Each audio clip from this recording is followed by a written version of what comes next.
सत्य वचन, अमर वचन, जीवित वचन, दिव्य वचन, सत्य वचन, अमर वचन, जीवित वचन।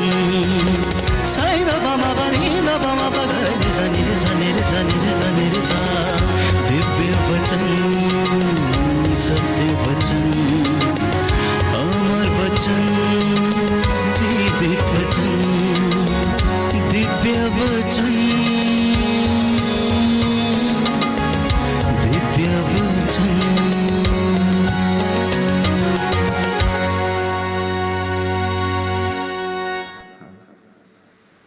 वो घर अच्छा बन जाता है जो प्रभु के सानिध्य में रहता है और प्रभु की आज्ञाओं का पालन करता है। इसलिए प्यारे भाई प्यारी बहन, परमेश्वर की इच्छा पर चलना सीखिए, ईश्वर के सानिध्य में रहना सीखिए, ईश्वर को उतना बड़ा देखने की कोशिश करें जितना बड़ा वो है। परमेश्वर के हृदय में अपने आप को समर्पित करना, जैसे एक छोटा बालक, नवजात बच्चा जो 1, 2 या 3 साल का होता है तो अपनी माँ के आंचल में अपने आप को छिपा लेता है, वैसे ही प्रभु के बेटे और बेटियों को, विश्वासियों को परमेश्वर के सानिध्य में रखने की आवश्यकता है। 5वीं बात, परमेश्वर का आदर यदि आप करेंगे तो वो आपका आदर करेगा। जैसा कि सामुएल के ग्रंथ अध्याय 2 पद संख्या 30 में लिखा है, मैं उनका आदर करता हूँ जो मेरा आदर करते हैं, लेकिन जो मुझे तुच्छ जानते हैं मैं भी उन्हें तुच्छ जानता हूँ।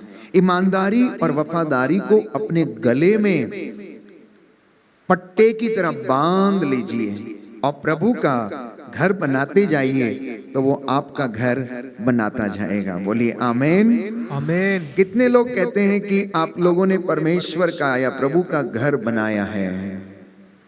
सच में बनाया है? मैं हमेशा पूछता हूं, हर संगति में मैं पूछता हूं इस बात को कि क्या आप सोचते हैं कि आपने परमेश्वर का घर बनाया है? मैं समझता हूं आज दुनिया के पास मकान है लेकिन घरों की कमी है। घर में और मकान में बहुत अंतर है। मकान ईंट पत्थरों का, सीमेंट का, रंगाई पुताई से बनकर तैयार हो जाता, छत बन जाती है और उसके छत के नीचे जीते जागते सजीव प्राणी जो है रहते हैं।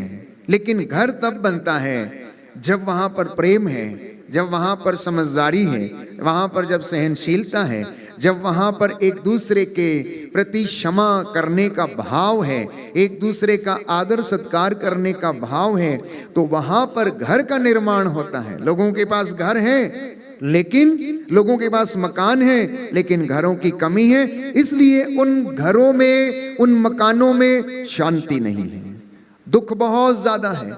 एक दूसरी बात को मैंने अनुभव किया है कि आज दुनिया में बेइंतहा दुख है। जिस परिवार को मिलो, जिस व्यक्ति को मिलो, कोई ना कोई दुख वो बताता है। तो हमें आज समझने की ये बात है कि दुख इंसान के जीवन में एक रहस्य है। इंसान की योजनाएं, इंसान की इच्छाएं ईश्वर की योजना और इच्छाओं से परे हैं। कौन व्यक्ति ऐसा चाहता है कि उसके जीवन में दुख आए? मैं समझता हूं कोई भी नहीं चाहता है। इंसान यही चाहता है कि उसके जीवन में दुख आए ही ना, बिना मेहनत के पैसा मिलता जाए, बिना कमाई के उस ऐशो आराम की जिंदगी जी ले। लेकिन प्यारे भाइयों और बहनों, दुख इंसान के जीवन में ईश्वर की इच्छा है ताकि हम अपने शरीर को जब तपाते हैं तो हमारी आत्मा को सुख मिलता, क्योंकि हमारी आत्मा तब तक शरीर रूपी पिंजरे में रहती है जब तक कि वो उससे आजाद ना हो जाए।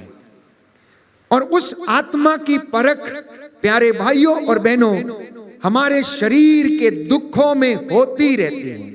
हमारे विश्वास की परख हमारा शरीर जब दुख सहन करता है तो उसमें वो होती रहती है।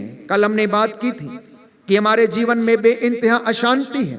छोटा हो, बड़ा हो, अमीर हो, गरीब हो, फड़ लगाने वाला हो, बड़ा व्यवसायी हो, छोटा व्यवसायी हो, अशांति हर एक व्यक्ति के जीवन में है, विश्वासी के जीवन में भी कभी कभी अशांति है, क्योंकि वो इन सांसारिक चीजों के प्रलोभनों में पड़कर अपनी दिशा से भटक जाता है, मार्ग से भटक जाता है, अधर्म के काम करने लगता है। और मैंने आपको बताया इंसान की जिंदगी में स्टेबिलिटी नहीं है, इधर वो पाप कर रहा, उधर वो पुण्य कर रहा, इधर सत्य बोल रहा, उधर झूठ बोल रहा, इधर प्रेम करने की कोशिश कर रहा है, दूसरी ओर बुराई करने की कोशिश करता है।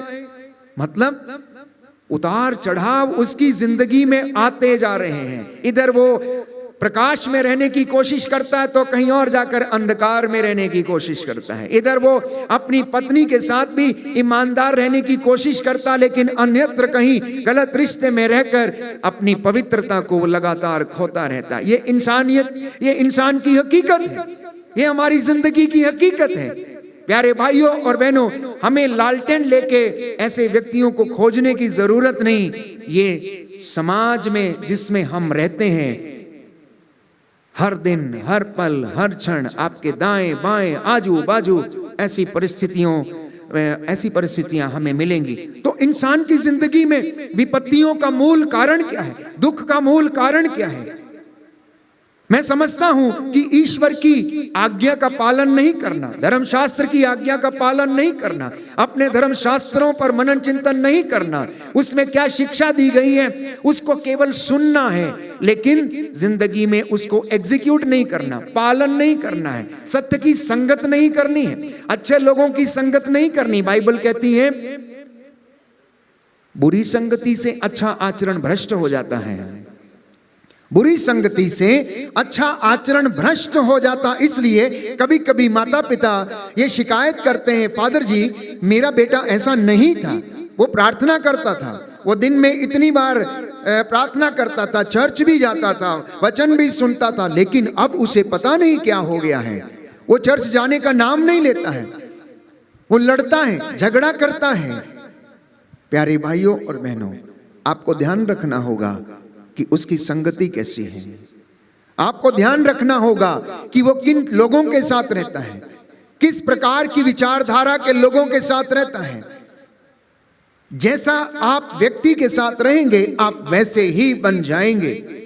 दूसरी बात, विपत्तियों का मूल कारण प्रभु के दिन को पवित्र नहीं रखना। सप्ताह में 6-7 दिन दिए गए हैं, परमेश्वर का वचन ये कहता है, और परमेश्वर ने कहा 6 दिन तुम्हारे लिए तुम काम करो और 7वें दिन विश्राम करो, अर्थात पूरे 6 दिनों के लिए ईश्वर का धन्यवाद करो कि आप भले चंगे हैं, सही सलामत हैं। इस सप्ताह में आप एक्सीडेंट से आप बच गए, दुर्घटना से आप बच गए, आपकी हानि होने से परमेश्वर ने बचा लिया, स्वर्गदूतों का डेरा आपके घर में लगाया, तो 7वें दिन बैठकर वो दिन परमेश्वर को दें, वचनों पर मनन चिंतन करें, परिवार के साथ समय बिताएं, पत्नी के साथ समय बिताएं, बच्चों के साथ समय बिताएं,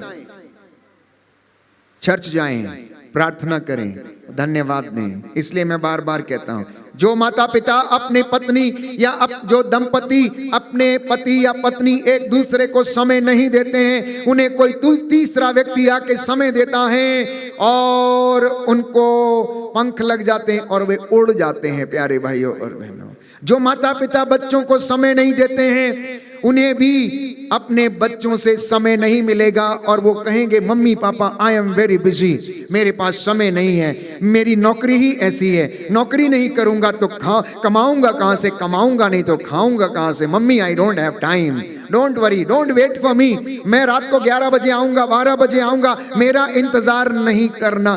क्यों? क्योंकि आपने समय रहते समय अपने बच्चों को समय नहीं दिया है। ये परिवारों की हकीकत है। मम्मी पापा सुबह 4 बजे 5 बजे उठ के चले जाते हैं, क्या करें, जिंदगी की हकीकत है, कमाएंगे नहीं तो खाएंगे कहां से। लेकिन फिर भी अपनी प्राथमिकताओं को प्यारे भाइयों और बहनों ऑर्डर में डालिएगा, ऑर्डर में डालिएगा। हर वक्त पैसा जरूरी नहीं होता है, हर वक्त पैसा जरूरी नहीं होता। मैं मानता हूं कि पैसा जरूरी है, मैं मानता हूं कि पैसा जरूरी है। किसी ने खूब कहा है कि पैसा यदि भगवान नहीं है तो भगवान से कम भी नहीं है। लेकिन जो व्यक्ति अज्ञानता के कारण पैसे को अपना भगवान मान लेते हैं, उनकी जीवन में दुख ही दुख, बना रहता है, विपत्ति कष्ट बना रहता है। लेकिन जो व्यक्ति परमेश्वर को प्राथमिकता देते हैं, आदर करते हैं, वो उस पैसे का इस्तेमाल करना आपको सिखाता है। पैसा कमाना अच्छी बात है। कोई व्यक्ति पैसा कमाता है, लेकिन यदि शास्त्रों से जुड़ा नहीं है, यदि ज्ञान उसमें नहीं है, आत्मिक बुद्धि उसमें नहीं है, ईश्वर का ज्ञान उसमें नहीं है, तो उस धन का उपयोग करना उसे नहीं आएगा। उस धन का वो गलत इस्तेमाल करेगा, अय्याशी में इधर उधर मित्रों के साथ उस धन को उड़ाना। लेकिन यदि आप परमेश्वर की आज्ञा में रहते हैं, उसके वचन में रहते हैं, उस धन का सही इस्तेमाल करना ये पवित्र वचन हमें सिखाएगा। इसलिए मत्ती के सुसमाचार अध्याय 6 में हम पढ़ते हैं, सुंदर वचन है। जो लोग ये सोचते हैं कि पैसा ही सब कुछ है, बिना पैसे के कुछ भी नहीं हो सकता, प्यारे भाइयों और बहनों, ये वचन आज उन लोगों के लिए है। मत्ती का सुसमाचार अध्याय 6, जिनके पास बाइबल है वो खोल लें। ये सुंदर वचन मैं आपके लिए पढ़ूंगा कि प्रभु हमें याद दिलाना चाहता है कि हम आत्मिक उन्नति कैसे कर सकते हैं, हमारे जीवन में आत्मिक उन्नति परिवार में, व्यक्तिगत जीवन में कैसे आ सकती है। मत्ती का सुसमाचार अध्याय 6 पद संख्या 33 से हम पढ़ेंगे। तुम सबसे पहले ईश्वर के राज्य और उसकी धार्मिकता की खोज में लगे रहो। तुम सबसे पहले ईश्वर के राज्य और उसकी धार्मिकता की खोज में लगे रहो, और ये सब चीजें तुम्हें यूं ही मिल जाएंगी। कल की चिंता मत करो, कल अपनी चिंता स्वयं कर लेगा। आज की मुसीबत आज के लिए बहुत है। बोलिए हालेलुया, हालेलुया। दाहिना हाथ उठाकर अंगीकार करेंगे, हालेलुया, हालेलुया। प्रभु का वचन कहता है, प्रभु का वचन कहता तुम है, सबसे पहले ईश्वर के राज्य और उसकी धार्मिकता की खोज करो, उसकी धार्मिकता की खोज करो, और ये सब चीजें तुम्हें यूं ही मिल जाएंगी। यूं ही मिल जाएंगी। कल की चिंता मत करो, कल की चिंता मत कल करो, अपनी चिंता कल अपनी चिंता स्वयं कर लेगा। स्वयं कर लेगा। आज की मुसीबत आज के लिए बहुत है। आज के लिए बहुत है। Hallelujah, hallelujah, hallelujah, hallelujah, hallelujah. Hallelujah. एक सच्चा विश्वासी केवल आज के लिए जीता है, कल की चिंता नहीं करता। क्यों? क्योंकि वो ईश्वर पर भरोसा करता है कि परमेश्वर ने उसके लिए ये योजनाएं बनाई हैं, ये योजनाएं उसके लिए निर्धारित हैं, और वो योजनाएं उसके जीवन में पूरी करेगा। वो इसलिए नहीं जीता क्योंकि कल कभी आता नहीं है, कल कभी आता नहीं है। इसलिए शैतान भ्रम में डालता है, आज नहीं करना बेटा, कोई बात नहीं, कल जाना। इस इतवार नहीं गए, कोई बात नहीं, अगले इतवार चर्च चले जाना, अगले इतवार मंदिर चले जाना, कोई बात नहीं, फर्क नहीं पड़ता है। क्योंकि उसको मालूम है कि कल कभी आएगा ही नहीं। किसी ने देखा है कल? किसी ने देखा है? कोई देखेगा कल क्या होने वाला है? कल मैं उठूंगा या नहीं उठूंगा कोई जानता है या मैं जानता हूं? किसी ने? शैतान प्यारे भाइयों और बहनों अच्छी तरह से जानता हमारा शत्रु की आपको और मुझे कैसे बहकाना है। इसलिए प्यारे भाइयों और बहनों, शास्त्रों में कवियों के द्वारा सुंदर बातें कही गई। कल की चिंता मत करो, आज की चिंता करो। आज हमारा जीवन कैसे बीत रहा है, आज हम कितने दान पुण्य के काम कर सकते हैं, कितनी सेवा हम कर सकते हैं, कितना अपने आप को शुद्ध और पवित्र रख सकते हैं। जब हमारी जिंदगी में अपराध बोध रहता है, अधर्म का काम रहता है, चोरी रहती है, तो हमारी आंखें सदा नीची रहती हैं, हमारा कॉलर सदा नीचे रहता है। लेकिन अगर आप सच्चे हैं तो आपका कॉलर हमेशा ऊपर रहेगा। आप किसी की बात सुनना स्वीकार नहीं करेंगे। क्यों? क्योंकि पता है कि आप पवित्र हैं, आप सच्चे हैं, और आप जानते हैं और आपका परमेश्वर जानता है। लेकिन हमारी जिंदगी में दुख, अपराध, विपत्ति, अपराध बोध आना शुरू हो जाता है जब हम अपने रास्तों से भटक जाते हैं। तो मैंने कहा विपत्तियों का और दुख का परिवारों में मूल कारण है ईश्वर की आज्ञाओं का पालन नहीं करना। दूसरा मैंने कहा ईश्वर का दिन पवित्र नहीं रखना। तीसरा मैंने आपसे कहा ईश्वर का आदर नहीं करना, मतलब पवित्र शास्त्रों पर ध्यान नहीं देना, उनकी बातों को नहीं मानना। कौन अपने शास्त्रों को पढ़ता है? कौन पढ़ता है? मात्र गिने चुने लोग। जिनको ये जिम्मेदारी दी गई है। बहुत कम लोग हैं जो शास्त्रों का मनन चिंतन करते हैं। बहुत कम लोग हैं जो प्यारे भाइयों और बहनों विद्वानों की बातों पर मनन चिंतन करते हैं। बहुत कम लोग हैं जो बाइबल पढ़ते हैं। मैंने कहा इसलिए मसीही लोग बहुत हैं, विश्वासी थोड़े हैं, क्योंकि उनका विश्वास कमजोर है। मसीही होना काफी नहीं है, विश्वासी बनना है। चौथी बात मैंने कही, सांसारिक चीजों पर आसक्त होना सबसे बड़ी समस्या है लोगों की, क्योंकि सांसारिक चीजें हमें क्षणिक सुख प्रदान करती हैं। कोई दारू पीता है, उसका नशा कितनी देर तक रहता है? या कोई बहुत ज्यादा पैसा करके खर्च करके रात को नाइट क्लब या कैबरे में जाता है, कितनी देर उसको आनंद मिलता है? वो आनंद प्यारे भाई और बहनों परमानेंट नहीं है। जिस तरह आनंद परमानेंट नहीं है, आप जान लीजिए कि दुख भी हमारे जीवन में परमानेंट नहीं है। दुख आएगा और जाएगा।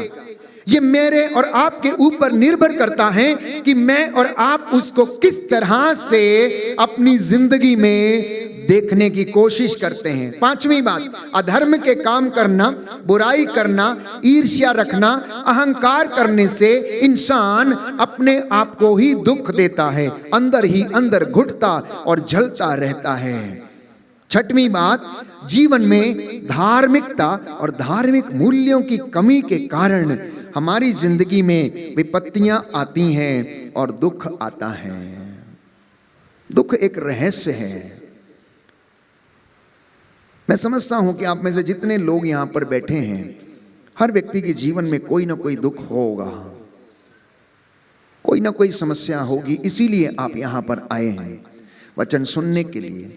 लोग सत्संग में भाग लेते हैं, बड़ी बड़ी साधनाओं में भाग लेते हैं। आपने अक्सर देखा होगा कि उस साधना के दौरान जब चंगाई प्रार्थना होती है या गीत गाया जाता है, लोग झूमने लगते हैं, लोग चिल्लाने लगते हैं, उल्टी सीधी हरकतें करने लगते हैं, लोग लेटने लगते हैं। आखिर ऐसा क्यों होता है? कुछ लोग कहते हैं पवित्र आत्मा ने स्पर्श किया, कुछ लोग कहते हैं शैतानी आत्मा शायद इसके ऊपर आ गई है, इसलिए रोना चिल्लाना इसने शुरू कर दिया है। और हमारे पास सवालों के जवाब नहीं है। कभी उनसे आप पूछ के देखिए कि आखिर उनकी जिंदगी में ऐसा क्यों है, तो आपको पता लगेगा कि उनकी जिंदगी में बेइंतहा दुख है। वो बेइंतहा कष्ट से गुजरे हैं, वो बेइंतहा विपत्तियों से घिरे हुए हैं। हो सकता है कर्ज की समस्या हो सकता बेटी ने घर छोड़ दिया हो सकता बेटा कहीं दूर चला गया हो सकता बच्चे माँ बाप का आदर नहीं कर रहे हैं, कहना नहीं मान रहे, मार पिटाई करते हैं। और अब वो दुख रोने, चिल्लाने और अजीब तरीके की हरकतें करने से वो व्यक्त हो रहा है। दूसरी ओर बहुत सारे लोग कहते हैं कि अगर ये इंसान प्रभु का दास है तो इसकी जिंदगी में दुख नहीं आना चाहिए। अगर ये संत है तो इसकी जिंदगी में बीमारी क्यों है? अगर ये व्यक्ति अच्छे काम करता, भले काम करता है, तो इसकी जिंदगी में इतना कष्ट क्यों है? ये क्यों मारा मारा फिरता रहता है? क्यों इसके भी जीवन में बीमारी है? और अनेक सवाल खड़े होने लगते हैं कि आखिर विश्वासी के जीवन में, धर्मी व्यक्ति के जीवन में दुख क्यों आता है?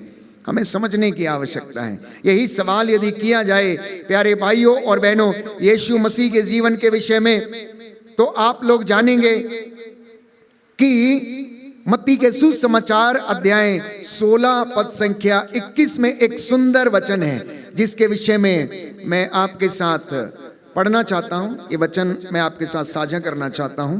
मत्ती का सुसमाचार अध्याय 16 पद संख्या 21 और उससे आगे। उस समय से ईसा अपने शिष्यों को यह समझाने लगे कि मुझे यरूशलेम जाना होगा, नेताओं, महायाजकों और शास्त्रियों की ओर से बहुत दुख उठाना, मार डाला जाना और तीसरे दिन जी उठना होगा। पेतरुस ईसा को अलग ले गया और उन्हें यह कहते हुए फटकारने लगा, ईश्वर ऐसा ना करे, प्रभु यह आप पर कभी नहीं बीतेगी। इस पर ईसा ने मुड़कर पेतरुस से कहा, हट जाओ शैतान, तुम मेरे रास्ते में बाधा बन रहे हो। तुम ईश्वर की बातें नहीं बल्कि मनुष्यों की बातें सोचते हो। पेतरुस, मैं समझता हूं कि वो 12 चेलों में से एक ऐसा व्यक्ति था जो अधिक उत्साही था और वो फौरन जवाब देता था, प्रभु को प्यार भी करता था। तो एक दिन जब यीशु उसे समझा रहे थे, देखो मेरा समय निकट आ रहा है, मुझे दुख सहना होगा, शास्त्रियों, महायाजकों, फरीसियों के हवाले किया जाना होगा, वो लोग मुझे मार डालेंगे, लेकिन पिता ईश्वर मेरे इस दुख में भी मुझे महिमा दिलाएगा और ईश्वर की महिमा वो उसे प्रदान करेगा। तो पेतरुस कहता है, नहीं नहीं नहीं नहीं नहीं नहीं प्रभु, आपके साथ ही ऐसा नहीं हो सकता, ईश्वर ना करे आपके साथ ऐसा हो। तो यीशु उसे फटकारते हैं, हट जाओ शैतान, तुम ईश्वर की बातें नहीं मनुष्यों की बातें सोचते हो। अब मनुष्यों की बातें और ईश्वर की बातें क्या है, इसके विषय में समझना हमें समझना चाहिए। मनुष्य सोचता है दुख नहीं होना चाहिए, मनुष्य सोचता है बिना काम के पैसा आना चाहिए, मनुष्य सोचता है कि पूरा दिन वो मौज मस्ती करे, सोता रहे, आराम फरमाए। मनुष्य सोचता है कभी रात हो ही ना, हमेशा दिन ही रहे और वो अपने सारे काम करता रहे। मनुष्य सोचता है मृत्यु आए ही ना, वो हमेशा जिंदगी जीता रहे और यूं ही हंसता खेलता रहे। लेकिन ईश्वर की योजनाओं में प्यारे भाइयों और बहनों, रात भी है, दिन भी है, दुख भी है, सुख भी है। उसकी जीवन में, उसकी योजना में प्यारे भाइयों और बहनों, वो हमें दिन रात आशीष प्रदान करता, क्योंकि प्रकृति का ये नियम है कि अगर सूरज नहीं निकलेगा तो इन पेड़ पौधों को जीवन नहीं मिलेगा। उसी तरीके से अगर इंसान की जिंदगी में दुख ना आए तो वह ईश्वर को कभी याद नहीं करेगा। दुख के समय हर व्यक्ति परमेश्वर की ओर अभिमुख होता है। कुछ वचन मैं आपके साथ पढ़ूंगा कि जब दुख आता है तब इंसान ईश्वर की ओर अभिमुख होता है, ईश्वर के पास दौड़ने के लिए दौड़ कर जाता है ताकि उसे कोई सांत्वना मिल जाए।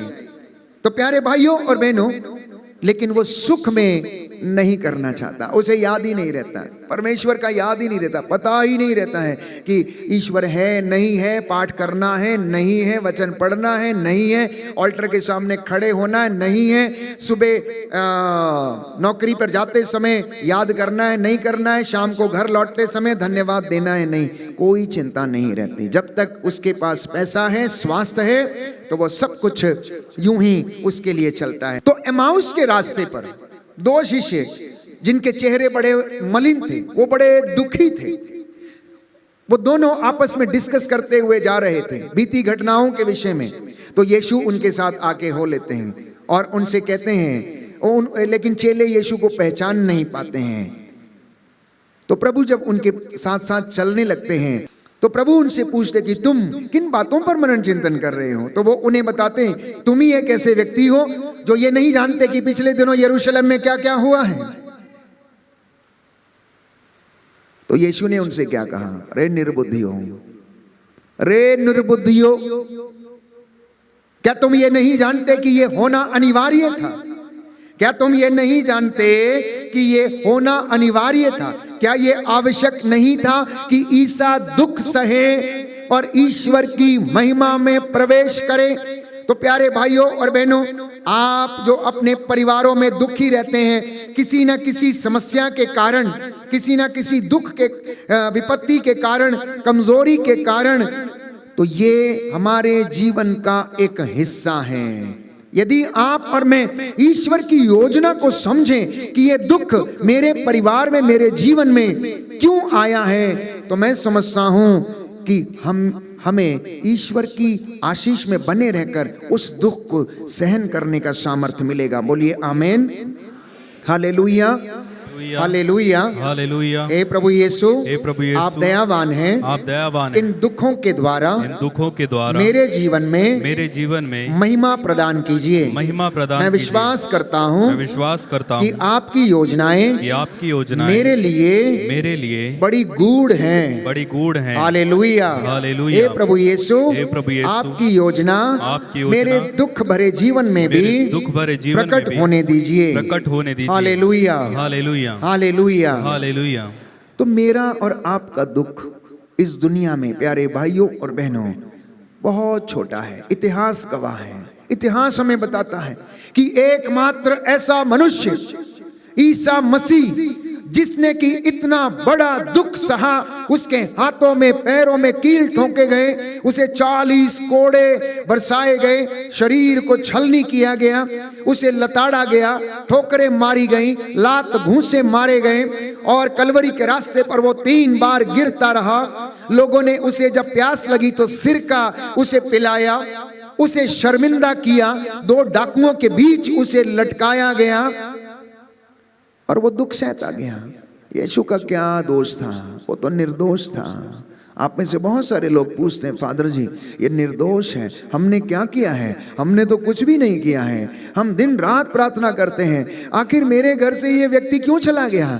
क्यों इसमें हार्ट अटैक हो गया है? क्यों ये मर गया? क्यों एक्सीडेंट हो गया है? आखिर क्यों इसने ऐसा किया है? प्यारे भाइयों और बहनों, उसकी बातें वही जानता है, उसकी बातें वही जानता है। तो लेकिन परमेश्वर यीशु को दुख सहने का सामर्थ्य प्रदान करता है। और जानते हैं यीशु ने ये दुख क्यों सहा? उसने इस दुख के द्वारा एक नया अर्थ दुख को प्रदान कर दिया, क्योंकि वो जानता था कि मैं और आप कमजोर मनुष्य हैं, और यदि हमारी जिंदगी में ऐसा दुख आ जाए तो हम कैसे उस दुख को सहन करेंगे? तो यीशु ने सलीब पर, कलवरी के रास्ते पर जो दुख सहा, उसके द्वारा दुख को नए रूप से परिभाषित कर दिया, एक नया अर्थ उनको दे दिया। उस दुख में एक नया अर्थ छिपा हुआ, एक नई महिमा छिपी हुई है, जिसके जरिए वो आपकी जिंदगी में काम करता है। तो अब आपका सवाल होगा, फादर जी हमें समझाइए कि ये दुख हमारे जीवन में क्यों है? दुख हमारे जीवन में आत्मिक उन्नति का कारण बनता है। प्यारे भाइयों और बहनों, जब मैं और आप परमेश्वर के लिए दुख सहते हैं या अपने सांसारिक जीवन में दुख सहते हैं, तो ईश्वर की महिमा हमारे जीवन में प्रकट होती है इन दुखों में। कुछ बातें या कुछ वचन मैं आपके साथ साझा करना चाहता हूं कि इंसान की जिंदगी में इतना दुख क्यों आता है। पहला कारण, ईश्वर के साथ रिश्ता गहरा नहीं होना हमारी जिंदगी में दुख का कारण बन जाता है। जिस व्यक्ति को पवित्र शास्त्र का ज्ञान नहीं है, उसे ईश्वर का अनुभव और ज्ञान नहीं है। मैंने कहा कि ईश्वर की योजनाएं इस सृष्टि के लिए, इंसान के लिए, पेड़ पौधों के लिए, जीव जंतुओं के लिए, सबके लिए उसकी योजना है। बुरे भले सबके लिए योजना है। इंसान इस दुनिया में रह के कर क्या रहा है?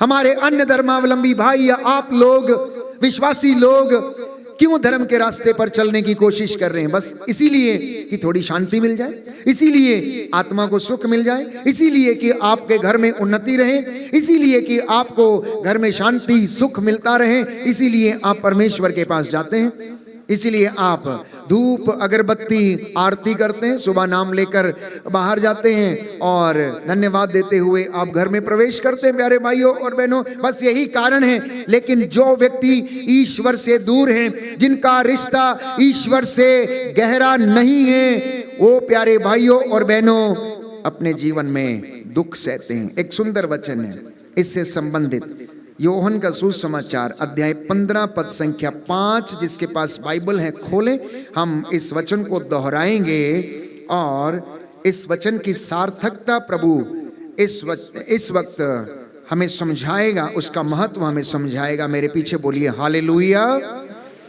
योहन का सुसमाचार अध्याय 15 पद संख्या 5। प्रभु कहता है मैं दाखलता हूँ और तुम डालियां हो, जो मुझ में रहता है और मैं जिसमें रहता हूँ वही बहुत फलता है, क्योंकि मुझसे अलग रहकर तुम कुछ भी नहीं कर सकते। यदि कोई मुझ में नहीं रहता तो वह सूखी डाली की तरह फेंक दिया जाता है फेंक दिया जाता है। लोग ऐसी डालियां बटोर लेते हैं लोग ऐसी डालियां बटोर लेते हैं और आग में झोंककर और आग में झोंक जला देते हैं। जला देते हैं। यदि तुम मुझ में रहो यदि तुम मुझ में और रहो तुम में मेरी शिक्षा बनी रहती है और तुम में मेरी शिक्षा तो बनी चाहे रहती है, जो मांगो तो चाहे जो वह मांगो, तुम्हें दिया जाएगा। वह तुम्हें दिया जाएगा। मेरे पिता की महिमा मेरे पिता की इससे महिमा प्रकट होगी इससे प्रकट कि होगी तुम लोग कि तुम लोग बहुत फल उत्पन्न करो बहुत फल और उत्पन्न मेरे करो शिष्य बने रहो। और मेरे शिष्य बने आमीन रहो। आमीन। Hallelujah hallelujah hallelujah. हालेलुया। मैं समझता हूं कि पूरे वक्तव्य का सार आपको मिल गया। दुखों का कारण ईश्वर से दूर रहना, उससे संबंध टूटा रहना, जहां से हमें जीवन मिलता है, जहां से आत्मिक उन्नति होती है, जहां से हमारी आत्मा को शांति मिलती है। अगर कोई व्यक्ति उस स्रोत से भटक जाएगा, अलग हो जाएगा, तो प्यारे भाइयों और बहनों, उसके जीवन में शांति रस समाप्त हो जाएगा, प्रेम रस समाप्त हो जाएगा, क्षमा का भाव समाप्त हो जाएगा। वो मारने काटने, एक दूसरे को नीचे गिराने में ही लगा रहेगा, जैसा कि आज आप देखते हैं। प्रभु का वचन योहन के पहले पत्र में हमें समझाता है कि जिस व्यक्ति के अंदर, जिसके हृदय में प्रेम नहीं है, उसमें ईश्वर का निवास नहीं है। जो व्यक्ति अपने भाई से प्रेम नहीं करता है, जो अपने भाई से बैर करता है, उसमें प्रेम नहीं और वो उसमें ईश्वर का निवास नहीं, ऐसा व्यक्ति हत्यारा कहलाता है। और आप जानते हो कि हत्यारे में जीवन नहीं। तो पहली बात प्यारे भाइयों और बहनों, दुख क्यों है? क्योंकि वह व्यक्ति ईश्वर में नहीं है, ईश्वर से वो दूर है, इसलिए उसके घर में, परिवार में दुख आता है।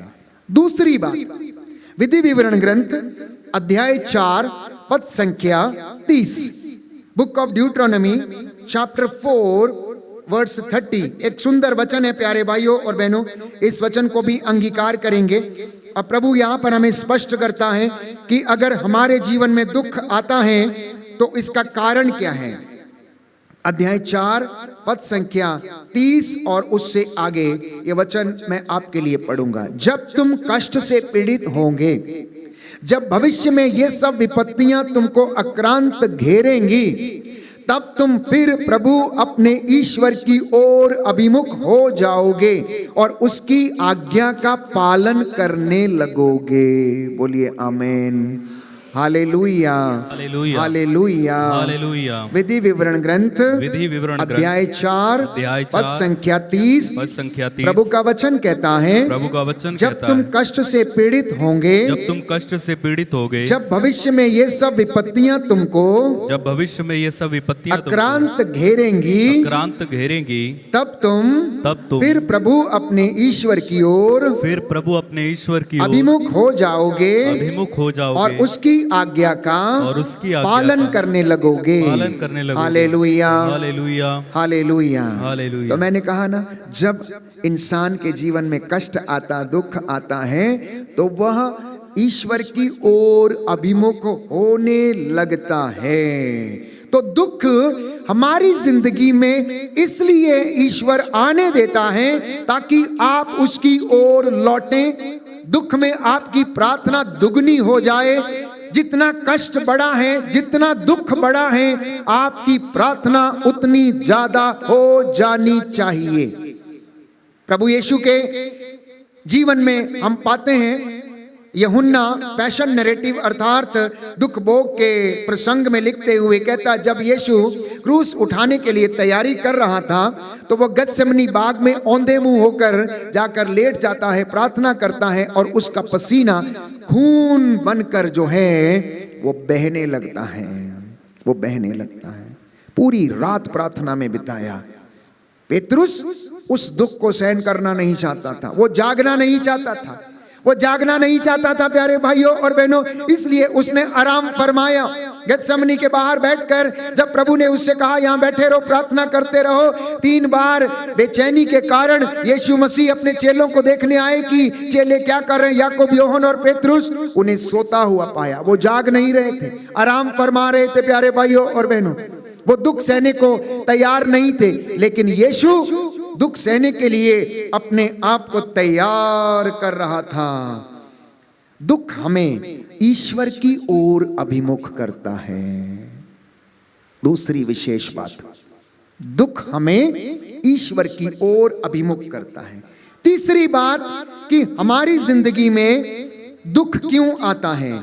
प्रभु हमारे जीवन में कभी कभी दुख आने देता है जिससे कि हमारा विश्वास परखा जाए, हमारी जिंदगी में हमारे काम जो हैं परखे जाएं। यदि आप वचन खोलेंगे पेतरुस का पहला पत्र अध्याय 1 पद संख्या 6 और उससे आगे, पेतरुस का पहला पत्र अध्याय 6 पद संख्या अध्याय 1 पद संख्या 6 और उससे आगे, ये सुंदर वचन है, मैं आपके लिए पढ़ूंगा।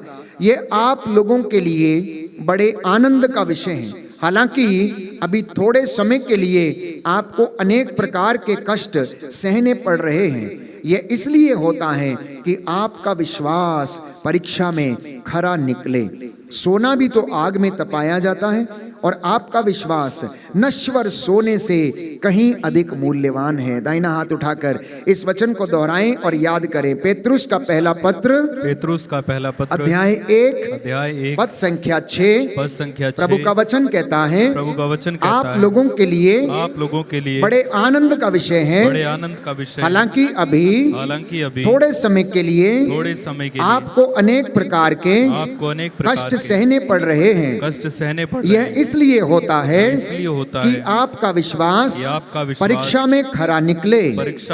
सोना भी तो आग में तपाया जाता है, और आपका विश्वास नश्वर सोने से कहीं अधिक मूल्यवान है। आमीन। तो प्रभु समझाता है, संत पौलुस समझाता है, आपका विश्वास नश्वर सोने से कहीं अधिक मूल्यवान है। पैसा आपके प्राणों की रक्षा नहीं कर सकता, आपका सोना चांदी आपके प्राणों की रक्षा नहीं कर सकता। बाइबल कहती है, परमेश्वर ने कहा किसी के पास कितना ही सोना चांदी क्यों ना हो, लेकिन वो उसके प्राणों की रक्षा नहीं कर सकता है। जिंदगी की हकीकत यह है कि ये शरीर मिट्टी है और इसे मिट्टी में मिलना है। आत्मा जो अजर और अमर है उसे परमेश्वर के पास लौटना है। और मैंने कल आपको समझाया उत्पत्ति ग्रंथ में प्रभु का वचन अध्याय 2 पद संख्या 7 में मैं बताता कि उस आत्मा का समावेश उसने हमारे शरीर में किया है। उसकी सांसें हमारे अंदर हैं। ये सांसें हमें उधार में मिली हैं, इसलिए वो जब चाहे उसकी चीजें वो बुला लेता है, बोलता है आ जाओ। और ये शरीर यूं ही धरती के ऊपर, प्यारे भाइयों और बहनों, जब मृत होके पड़ा रहता कुछ समय में मिट्टी में मिल जाता है। ये जिंदगी की हकीकत है। इसलिए प्यारे भाइयों और बहनों, प्रभु का वचन हमें याद दिलाता है कि हे मनुष्य, तू इतना घमंड क्यों करता है, तू इतना गर्व क्यों करता है, जबकि जीते जागते तेरी अंतड़ियों में कीड़े हैं। तू इतना घमंड क्यों करता है, इतना अहंकारी क्यों बन के रहता है। हर वक्त पद प्रतिष्ठा मान सम्मान कुर्सी के चक्कर में तू रहता है, अपने आप को बड़ा दिखाने की कोशिश करता है। आखिर क्यों, जबकि तू जानता है कि जीते जागते तेरी अंतड़ियों में कीड़े हैं। जब एक मृतक को दफना दिया जाता है, कुछ ही दिनों में प्यारे भाइयों और बहनों, उसके शरीर से अंदर से ऐसे ही कीड़े निकलने लगते हैं और उस शव को 2-4 दिनों के अंदर 5 दिनों के अंदर वो मिट्टी मिल जाता है, मिट्टी में मिल जाता है। आप जानवर को मरा हुआ देखिए, कहीं पर पड़ा हुआ, हफ्ते भर बाद आप देखेंगे तो वहां पर थोड़ी सी मिट्टी नजर आती है और कुछ नजर नहीं आता है, और कुछ नजर नहीं आता है।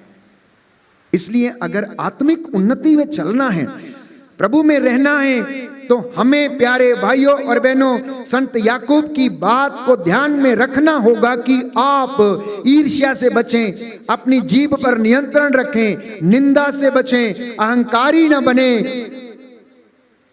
और अपने स्वास्थ्य पर घमंड ना करें, बल्कि ईश्वर के सामने विनम्र होकर उपस्थित होकर उसका धन्यवाद करें। तो दुख ईश्वर हमारे जीवन में आने देता है, क्योंकि ये बड़े आनंद का विषय है मेरे और आपके लिए। तो याकूब अपने ग्रंथ अध्याय 1 पद संख्या 2 से 3 में लिखता, सुंदर वचन है, इसे भी हम पढ़ेंगे और याद करेंगे। ये वचन के द्वारा, इस वचन के द्वारा प्रभु हमें शिक्षित करना चाहता है। याकूब का पत्र अध्याय 1 पद संख्या 2 और 3, भाइयों जब आप लोगों को अनेक प्रकार की विपत्तियों का सामना करना पड़े तो अपने को धन्य समझिए। आप जानते हैं कि आपके विश्वास का इस प्रकार का परीक्षण धैर्य उत्पन्न करता है। आपके विश्वास का इस प्रकार जो परीक्षण होता है ये धैर्य उत्पन्न करता है। कोई व्यक्ति दुखी हो जाता है या कष्ट सहने में असमर्थ है तो वो क्या करता है, मैं मर जाऊंगा, मैं आत्महत्या कर लूंगा, मुझसे होता नहीं, मुझसे बर्दाश्त नहीं होता। प्यारे भाइयों और बहनों, आपके शरीर पर आपको किसने अधिकार दिया?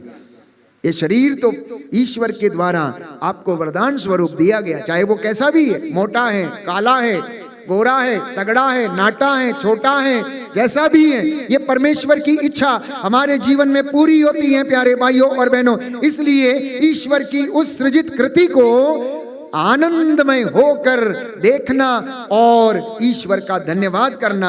तो ये सुंदर वचन है, दाहिना हाथ उठाकर मेरे पीछे दोहराइए, हालेलुया, हालेलुया। यीशु की स्तुति हो, यीशु की स्तुति हो। प्रभु का वचन कहता है, प्रभु का वचन कहता है, याकूब का पत्र अध्याय 1 पद संख्या 2, जब आप लोगों को अनेक प्रकार की विपत्तियों का सामना करना पड़े तो अपने को धन्य समझिए।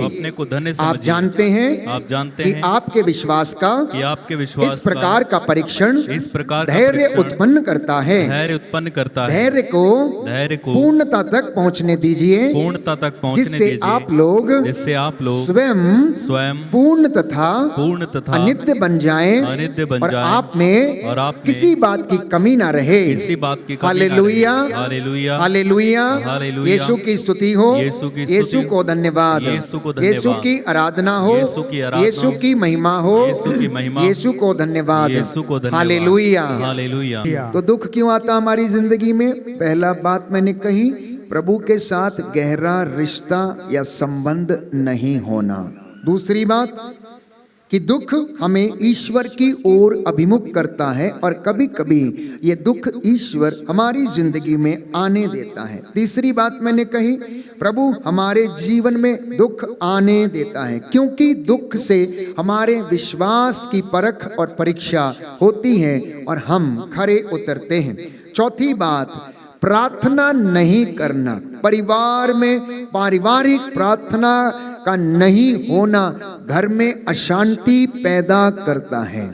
जब पति पत्नी बच्चे एक साथ मिलकर प्रार्थना करने में असमर्थ रहते हैं तो प्यारे भाइयों और बहनों, उनके जीवन में अशांति रहती है। अब आप पूछेंगे कि फादर जी, अगर दुख हमारी जिंदगी में है तो हम क्या करें, हम क्या करें? तो पहली बात यह है कि ईश्वर के वचन पर भरोसा करना और प्रार्थना करना। दूसरी बात, जब दुख ज्यादा आ जाए तो अपनी प्रार्थना को बढ़ा दीजिए, अपनी प्रार्थना को आप बढ़ा दीजिए। तीसरी बात, प्रवक्ता ग्रंथ अध्याय 2 पद संख्या 3 में प्रभु का वचन हमें याद दिलाता है कि दुख के समय ईश्वर से आप लोग लिपटे रहें। दुख में भटकने का प्रलोभन अवश्य आएगा। मान लीजिए कोई बहुत ज्यादा बीमार है और वो संगति करने के लिए बैठा है, लेकिन वो व्यक्ति ठीक नहीं हो रहा है, तो वो व्यक्ति कहीं दूसरी जगह उसको लेकर जाएगा जहां पर उसे इंस्टेंट रिलीफ मिल जाए। हो सकता है धागा ताबीज, हो सकता है तंत्र मंत्र, हो सकता है किसी सियाने के पास ले जाए या फिर कोई अन्य काम करे। तो दुख में भटकने का प्रलोभन मिलता है और मिलेगा। कई बार व्यक्ति ऐसा करते हैं, फादर जी इतने दुखी थे, क्या करते, जिसने जहां बोला वहां गए, सब कुछ किया, धागा किया, ताबीज किया, तंत्र किया, मंत्र किया, लेकिन कुछ नहीं हुआ, कुछ नहीं हुआ। आप उस परिस्थिति को जांचने की कोशिश करिए। परमेश्वर चाहता था कि आपका उतना समय उस दुख में बीते और आप परमेश्वर को याद करें, वचन को सुने, पहचाने, विश्वास करें और उसके पास लौटें। तो प्यारे भाइयों और बहनों, मैंने कहा तीसरी बात, दुख में ईश्वर के साथ लिपटे रहें। चौथी बात, कुरिन्थियों का दूसरा पत्र अध्याय 6 पद संख्या 10, आप दुखी हैं तो उस समय भी आनंदित रहें। अब आप कहेंगे कैसा विरोधाभास है, कैसी बात करते हैं फादर जी आप, कि दुख में हम कैसे आनंद मना सकते हैं, लेकिन संत पौलुस तो हमें यही समझाता है कि आप आनंदित रहें, आप आनंदित रहें, क्योंकि ये दुख परमानेंट नहीं है। आज है कल ठीक हो जाएगा। आज ऑपरेशन के लिए गया है, ऑपरेशन हो रहा है, लेकिन उसके बाद फिर से वो स्वस्थ हो जाएगा। दुख के समय अपनी आत्मा को जगाएं, मात्र शरीर को ना जगाएं। पांचवी बात, दुख में अपनी आत्मा को जगाइए। कुरिन्थियों का दूसरा पत्र अध्याय 12 पद संख्या 9 संत पौलुस कहता है कि आप सजग रहें, प्रार्थना करते रहें और अपनी आत्मा को आप जगाएं, क्योंकि मेरी कृपा तुम्हारे लिए पर्याप्त है। तुम्हारी दुर्बलता में मेरा सामर्थ्य पूर्ण रूप से प्रकट होता है। बोलिए आमीन। जितने लोग दुखी हैं या दुख महसूस करते हैं या नहीं करते हैं, सब लोग हाथ उठाएं और इस वचन को याद करें, अंगीकार करें। Hallelujah, hallelujah. कुरिन्थियों का दूसरा पत्र कुरिन्थियों का दूसरा अध्याय 12 पद संख्या 9 पद संख्या 9 संत पौलुस लिखता है, संत पौलुस लिखता प्रभु है, कहता है, प्रभु कहता मेरी है, कृपा मेरी कृपा तुम्हारे लिए पर्याप्त है, तुम्हारे लिए पर्याप्त है, तुम्हारी दुर्बलता में तुम्हारी दुर्बलता मेरा में सामर्थ्य मेरा पूर्ण रूप से प्रकट होता है। पूर्ण रूप से प्रकट होता है। आमीन, आमीन। Hallelujah, hallelujah. याद रहेगा ये वचन? याद रहेगा या नहीं रहेगा? जब आप दुर्बल हैं, जब आप दुख में हैं, जब आप कष्ट में हैं, कोई आपका प्रिय व्यक्ति गुजर गया है, तो प्रभु कहता है तेरी दुर्बलता में मेरा सामर्थ्य पूर्ण रूप से प्रकट होता है, बशर्ते कि तू मुझ में रहे और मैं तुझ में रहूंगा। पांचवी बात, ईश्वर के प्रेम पर विश्वास करना, क्योंकि वह दुखियों से दूर नहीं है। स्तोत्र संख्या 34 पद संख्या 19। क्यों मैं इन वचनों को बोलता हूं, बार बार आपको वचन सुनाया जाता, दोहराया जाता है, क्योंकि इन वचनों के द्वारा परमेश्वर आपको चंगाई प्रदान करता। ये वचन औषधि है, क्योंकि बाइबल कहती है, पवित्र वचन में हम पढ़ते हैं, स्तोत्र में हम पढ़ते हैं, उसने अपनी वाणी भेजकर लोगों को चंगा किया, कब्र में से उनका उद्धार किया।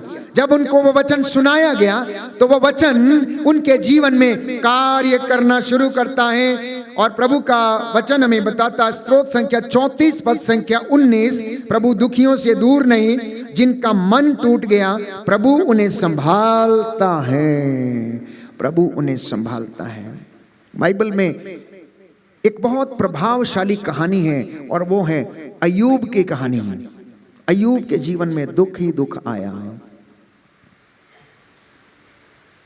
जब परमेश्वर ने शैतान से पूछा, तो पृथ्वी पर जब चक्कर लगा रहा था तो तेरी दृष्टि मेरे दास अय्यूब पर नहीं पड़ी? तो उसने कहा, क्योंकि तूने उसके चारों ओर घेरा लगा के रखा है, तो मैं कैसे उस पर आंख डाल सकता हूं, मैं कैसे ऊपर हाथ डाल सकता हूं? तू एक काम कर, वो घेरा हटा और उससे सब कुछ ले ले जो उसको तूने दिया है। अय्यूब के पास धन थी, पैसा, संपत्ति, माल, डंगर, सब कुछ था उसके पास, ऊंट, गधे, सब कुछ थे। उसका राज्य का विस्तार बहुत बड़ा था, वो बहुत बड़ा धनी व्यक्ति था। लेकिन परमेश्वर ने अय्यूब की विश्वास की परीक्षा लेने के लिए उसके जीवन में दुख आने दिया। शैतान ने उसका सब कुछ लुटा दिया, सब कुछ ले लिया, उसको जीवन में बड़ा कष्ट दिया। लेकिन अय्यूब, प्यारे भाइयों और बहनों, अपने विश्वास में कायम रहा। वो ईश्वर पर भरोसा करता था। उसकी पत्नी जब आकर उससे कहने लगी, दिन रात प्रार्थना करते हो, दिन रात वचन पर मनन चिंतन करते हो, और वो ईश्वर तुम्हें दुख ही दुख दे रहा है, उसे छोड़ क्यों नहीं देते, त्याग क्यों नहीं देते? अय्यूब कहने लगा, तुम क्या बात करती हो, मूर्ख स्त्रियों की तरह बात करती हो। क्या हमारे लिए उचित नहीं है? अगर ईश्वर ने सुख दिया, उसने वरदान दिए तो हमने ग्रहण किए, अब वो अगर दुख दे रहा है तो क्या मैं उसे स्वीकार न करूं? उसने दिया था, उसने ले लिया, मेरा था ही क्या? मेरा तो कुछ भी नहीं था। मैं तो नंगा माता के गर्भ से बाहर आया और नंगा ही मुझे जाना है। उसने जो कुछ दिया था वापस ले लिया, सब उसका है। उसके मुख से ईश्वर के प्रति एक भी शिकायत नहीं निकली, प्यारे भाइयों और बहनों। और जानते हैं, जानते हैं बाइबल में उसके विषय में लिखा कि परमेश्वर ने उसे सब कुछ दुगनी मात्रा में प्रदान किया, चाहे ऊंट हो, चाहे संपत्ति हो, चाहे उनके गधे या गधियां, सब कुछ उसने उसे डबल करके दिया। उसके बैलों की जोड़ियों को भी उसने डबल करके दिया, क्योंकि हमारी दुर्बलताओं में ईश्वर की महिमा प्रकट होती है और वो दुखियों से दूर नहीं है। कुछ वचनों को हम दोहराएं, याद करें और उसके बाद मिस्सा बलिदान में हम प्रवेश करेंगे और प्रवचन में हम आत्मिक उन्नति कैसे करें वचन पर मनन चिंतन करेंगे। Hallelujah, hallelujah. प्रभु का वचन कहता है, प्रभु का वचन कहता है, स्रोत संख्या 147, स्रोत संख्या पद संख्या 3, प्रभु दुखियों को दिलासा देता प्रभु दुखियों को और उनके घावों पर पट्टी बांधता है। पट्टी बांधता है। Hallelujah, hallelujah, hallelujah, hallelujah, hallelujah, hallelujah. कुरिन्थियों का दूसरा पत्र कुरिन्थियों का दूसरा अध्याय 1 पद संख्या 3 और 4, पद संख्या 3 और 4। धन्य है वह, धन्य है वह, हमारे प्रभु ईसा मसीह का पिता, हमारे प्रभु ईसा मसीह परम दयालु पिता, परम दयालु हर पिता, प्रकार की सांत्वना का ईश्वर, हर प्रकार की सांत्वना वो का सारी ईश्वर, दुख तकलीफ में वह सारी दुख हमको तकलीफ में सांत्वना देता रहता है, हमको सांत्वना देता रहता है, जिससे ईश्वर की ओर से ईश्वर की हमें ओर जो से सांत्वना मिलती है हमें जो सांत्वना उसके मिलती है, द्वारा उसके द्वारा हम दूसरों को भी हम दूसरों को उनकी भी हर प्रकार की उनको हर प्रकार तकलीफ में सांत्वना देने के लिए सांत्वना देने के समर्थ लिए हो जाएं। समर्थ हो जाएं। Hallelujah, hallelujah, hallelujah. हालेलुया। स्तोत्रकार कहता है, स्रोतकार कहता अध्याय है, 34 अध्याय पद 34 संख्या 18, पद संख्या 18, प्रभु दुहाई देने वालों की सुनता है प्रभु दुहाई देने वालों और से सुनता उन्हें है, और हर उन्हें प्रकार के संकट से हर प्रकार के मुक्त संकट करता से है। मुक्त करता है। Hallelujah, hallelujah, hallelujah, hallelujah, hallelujah. Hallelujah. तो प्यारे भाइयों और बहनों, यदि आप मसीह हैं तो आप एक सच्चे विश्वासी बनकर जीने का प्रयास करें, और यदि आप उसकी आज्ञाओं में चलेंगे तो हालांकि हमारी जिंदगी में दुख आएगा, कष्ट आएगा, लेकिन हम निराश कभी नहीं होंगे, क्योंकि निराश वे लोग होते हैं जो अकारण ईश्वर को त्याग देते हैं। आंखों को बंद करें, हम प्रार्थना करेंगे। हे सर्वशक्तिमान पिता ईश्वर, धन्यवाद देते हैं हमारे जीवन के दुख और सुख के लिए। हे प्रभु, आपने अपने वचन के द्वारा हमारा मार्गदर्शन किया है। हमें दुख में दृढ़ बने रहने की कृपा प्रदान कर, सदा तेरे साथ जुड़े रहने की कृपा प्रदान कर। तेरा वचन हमारे जीवन में महिमा पाए, हमारी दुर्बलताओं में तेरा सामर्थ्य सदा प्रकट होता जाए। ये प्रार्थना करते हैं हमारे प्रभु क्रिस्त के द्वारा, आमीन।